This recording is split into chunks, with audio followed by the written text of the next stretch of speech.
చివరికి ఇమాన్యుయల్ గారు అండ్ సంజన గారు ప్యాచప్ అయిపోయారు. సో గొడవలు జరిగినాయి, ఆ మధ్యలో డిటాచ్ అయ్యారు, ఇద్దరు సపరేట్ అయిపోయి ఒకనొక టైంలో బాగా ఎమోషనల్ అయిపోయి బాటిల్ కూడా సైడ్కి ఇసిరేసేసారు.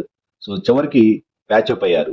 సో ఇమాన్యుయల్ గారు ఎక్కడ దాకా వెళ్ళారంటే ఫైనలిస్ట్ ఎవరు అవ్వాలి అని కోరుకుంటే సంజన గారు అవ్వాలని ఆ ముత్యాలు ఆ బాల్ ఒకటి స్విమ్మింగ్ పూల్ కొలంలోకి వదలటం కోసమేరు. సో ఆటోమేటిక్గా మళ్ళీ బాండింగ్స్. సో ఓవరాల్గా మనకి ఈ సీజన్లో బాండింగ్స్ చాలా రోల్ ప్లే చేసినట్టు అనిపిస్తుంది.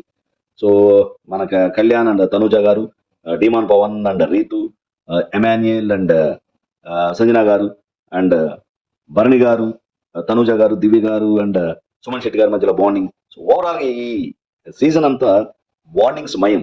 సో దానివల్ల కూడా కొంచెం ఫ్యామిలీ ఆడియన్స్ బాగా కనెక్ట్ అయ్యారు, సక్సెస్ అవడానికి కూడా కారణం అయ్యిందని మనం చెప్పుకోవచ్చు.